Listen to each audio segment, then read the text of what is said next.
O encontro entre Lula e Donald Trump está sendo articulado pelo empresário brasileiro Mário Garneiro. Essa seria, ou por enquanto seria, a primeira tentativa de contato entre dois presidentes que até aqui não se bicaram. A reportagem de Carol Rosito.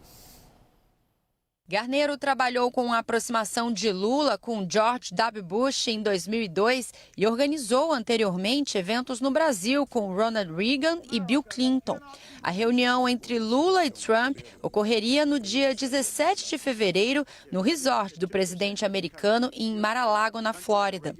A data, no entanto, pode ser alterada. Isso porque Lula também vai engatar uma agenda com lideranças europeias ao longo do próximo mês. A percepção da diplomacia brasileira é de que alguns pontos de convergência conseguiram ser costurados pelas administrações, apesar das diferenças ideológicas entre os dois presidentes. Desde a posse do republicano, Lula demonstra postura cautelosa frente ao americano. Na cerimônia do dia 20 de janeiro, o Brasil esteve representado por uma embaixadora. Lula apenas cumprimentou Trump de forma cordial pelas redes sociais. Do outro lado, o norte-americano realiza ameaças tarifárias ao Brasil e aos BRICS, bloco econômico presidido pelos brasileiros em 2025. Depois de eleito, Trump afirmou que irá taxar os produtos do grupo em 100% caso fosse levado adiante a ideia de se criar uma moeda para rivalizar com o dólar. Pela primeira vez, Lula respondeu às declarações. O brasileiro pediu civilidade e afirmou que Trump precisa respeitar a soberania de outros países, além de criticar as decisões da Casa Branca envolvendo a saída dos Estados Unidos da Organização Mundial da Saúde e do Acordo de Paris. É muito simples. Se ele taxar os produtos brasileiros, haverá reciprocidade do Brasil em taxar os produtos brasileiros. Taxar os produtos que são exportados para os Estados Unidos. É simples. Promete ser uma ocasião social interessante essa, Lorival. Caso venha a acontecer o jantar, evidentemente, ele é dado como certo, mas enfim, dada a, como é que a gente fala? A imprevisibilidade do Trump muitas vezes, ou do próprio Lula. O Lula é mais previsível que ele, até eu diria. E principalmente se convidarem a Janja e o Elon Musk para o mesmo evento. É verdade. É interessante, né? A gente... Aqui no Brasil, a gente tem muita essa sensação, muitas vezes, de que as coisas não seriam tão difíceis para o Brasil, né? Assim, em relação a inúmeras outras questões, principalmente comparando com outros países que enfrentam tantos obstáculos. Mas os brasileiros se auto-infligem problemas, né? Criam obstáculos para si mesmos. Assim. Eu não vejo qual é a dificuldade, né? Assim, de o Brasil ter uma boa relação com o governo Trump, quer dizer, adotando uma série de cautelas. É claro que existe todo um histórico que já atrapalha bastante, né? Mas as relações comerciais são muito tranquilas, são equilibradas, né? É 80 bilhões, 40 para cá e 40 para lá, né? Assim, é exatamente assim, é claro que o Brasil pratica tarifas muito altas e tal, também esse é um problema sistêmico do Brasil há muitas décadas e tal. Mas assim, o Trump claramente tem outros alvos muito mais importantes para ele, o México, o Canadá, né, o Panamá, enfim, então daria para ser uma coisa tranquila. Um problema é a relação entre o STF e o Elon Musk, que né, o governo, o executivo pode ficar no meio desse tiroteio e aí institucionalmente e politicamente vai ser muito complicado isso. Então, acho que uma conversa, enfim, Lula, Alexandre de Moraes, enfim, é preciso olhar com realismo para a situação e entender que o Brasil é potencialmente muito mais prejudicado numa briga com os Estados Unidos do que os Estados Unidos. Então, essa nonchalância aí do Lula, assim, é muito simples, se a gente é reciprocidade e tal. Não é uma relação simétrica e, portanto, a reciprocidade, quando aplicada, será muito pior para o Brasil do que para os Estados Unidos. Chris, das informações que nos chegam nos últimos, pelo menos, 8, 9 anos, mesmo quando os dois governos tinham dois presidentes que se adoravam, Trump, Bolsonaro e vice-versa, houve uma série de pressões de Trump em cima de Bolsonaro, por exemplo, para não comprar caças na Suécia. Em que medida você antecipa que esse tipo de pressão se acentue ainda mais agora? O Brasil está numa fase complicada do ponto de vista de defesa e segurança nacional, que é resistir, digamos assim, entre aspas, à série de ofertas altamente tentadoras que a China está fazendo, sobretudo no campo do hardware militar. Eu acho que vai sofrer mais pressão. Eu acho que tem 3 pontos de atritos na relação bilateral entre os Estados Unidos e o Brasil. O primeiro que o Lorival colocou, que é regulação de redes sociais. O segundo, eu diria que é as dificuldades jurídicas do ex-presidente Bolsonaro, porque boa parte das lideranças republicanas e também em torno do Trump concordam com acusações de um regime de censura e perseguição política do ex-presidente. Então, na medida que as dificuldades se acumulam, o governo Trump pode reagir e gerar um atrito bilateral. Mas a relação com a China também é o terceiro. E não só do lado de defesa, mas também do lado econômico maior.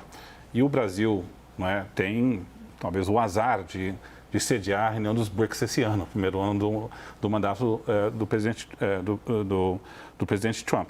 E aqui a gente olha o entorno, os assessores da política externa do Trump, eles todos vêm do caucus da Flórida, que é uma visão muito antagônica com Venezuela, é muito anti-China.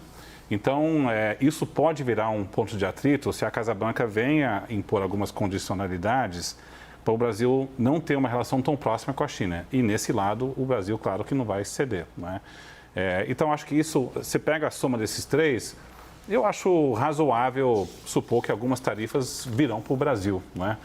E eu concordo, Lorival, talvez não precisava falar de reciprocidade tarifária, mas também é natural que todo país que um presidente ameaça tarifas, e o presidente Trump já ameaçou tarifas, dizendo que as tarifas americanas são mais baixas do que as brasileiras e precisa reciprocidade aí. E tanto Cláudia Sheinbaum no México, Trudeau no Canadá, disse, bom, se vocês impõem tarifa contra nós vamos impor tarifa contra vocês. Então, acho a pergunta é a dosagem da resposta, se é mais modesta ou não. Mas alguma resposta é natural de se esperar que venha. Daniel, o que o Brasil antecipa desse evento no Mar-a-Lago? Se ele acontecer, evidentemente. William, eu vejo aqui em Brasília um movimento de certo otimismo cauteloso com essa aproximação possível com Trump e um fator que desencoraja a aproximação. O fator de otimismo cauteloso é de um olhar de que há espaço para pragmatismo nessa relação Brasil-Estados Unidos com Trump.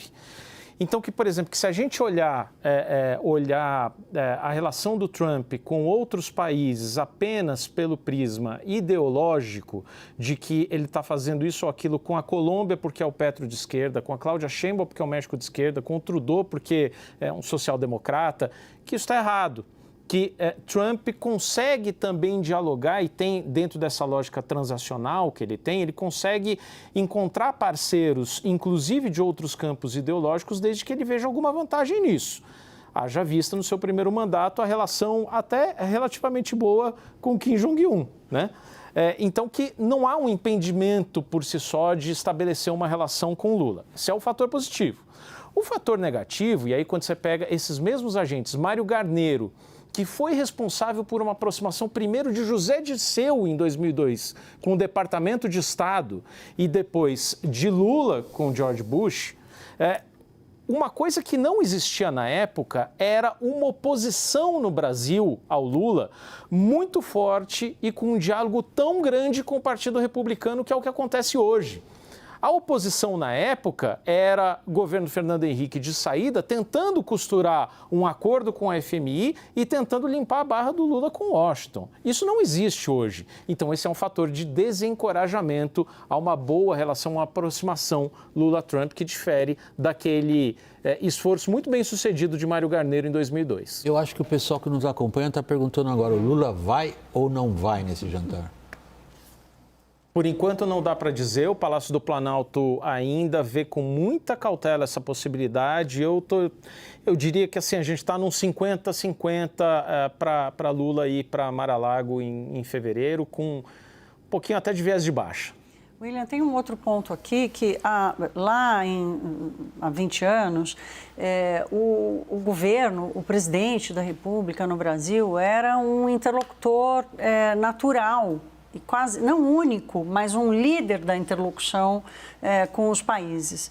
O Lula fez isso, ele era o líder de caravanas de empresários viajando pelo mundo, para a China, para os Estados Unidos, para tudo quanto é lugar. Hoje ele não consegue mais fazer isso. Os setores, primeiro, estão muito... Ele tinha empresários no ministério dele, inclusive. Exato. Então, hoje, primeiro que os setores estão muito mais organizados, né? As entidades representativas dos setores grandes e que são setores que têm relação comercial com os Estados Unidos, são muito mais organizadas, muito mais independentes dessa relação do governo, com uma agenda também independente e muitas vezes de oposição ao próprio Lula. Então, eu não consigo entender assim como é que eu acho que essa relação pragmática, diplomática pode acontecer. O Brasil, pelo menos tentando evitar ruídos e conflitos, pode acontecer, mas hoje tem essa diferença também de que a relação comercial, a relação empresarial não depende mais da liderança do Lula. Lourival, eu queria puxar você para um ponto que o Chris já havia levantado, que é a forte consolidação em setores do Partido Republicano em relação ao que a oposição aqui no Brasil leva a eles. Nós vamos ter a denúncia contra Jair Bolsonaro em breve, provavelmente, ali até a Páscoa, mais ou menos. Isso o coloca em risco de prisão, ele vai ser julgado no STF. Observando como você faz a cena política americana, qual é o grau de belicosidade do Partido Republicano ou da Flórida, do Caucus, do pessoal da Flórida, a topar algo que aí passaria do nível político, de grupos políticos, e iria para instituições de Estado? Esse é um ingrediente explosivo, né, nas relações internacionais, nas relações entre determinados países que têm governos muito ideologizados e que dependem muito, né, de uma base super leal e que é alimentada e exige continuamente essa retórica, essas posições intransigentes, né? Assim, eu acho que isso é um desafio para a democracia, é um desafio para as relações internacionais também. Então, acho que além da diferença que a Thaís estava apontando, tem essa outra também, que é de ordem do discurso, da forma de interagir entre os países. Assim. Então, se você pega a Argentina, esse triângulo que se formou, né, Argentina, Brasil e Estados Unidos, com o Javier Milei buscando uma estatura às custas do Brasil, né, e buscando essa relação privilegiada com os Estados Unidos, com o Trump, e ancorando isso também na direita brasileira, liderada pelo Bolsonaro, pode acontecer isso. Diante da impulsividade do Donald Trump, né, e de outros que querem agradar o Trump, que estão ali ao redor dele, isso pode até incluir, num dado momento, o secretário de Estado, Marco Rubio, aí realmente isso pode intoxicar a relação e dificultar gestos de pragmatismo, gestos de normalização. Eu sou muito grato a você fazer essa última referência, que ele me ocorreu imediatamente, Lourival. A gente pode ter relações entre países baseada na animosidade ou falta de animosidade ou amizade entre os personagens políticos, mas tem o lado institucional do Estado, que é exatamente isso que você mencionou. Marco Rubio, em que medida, Chris, o Department of State, que, seja quem esteja à testa dele, é uma grande instituição de diplomacia com doutrinas. Elas estão ainda hoje, de alguma maneira, de pé? Ou essa ofensiva que o Trump fez em cima de toda a administração federal americana também arrasa o que seria, vamos dizer, aquele centro do State Department de muitas décadas de diplomacia por profissionais?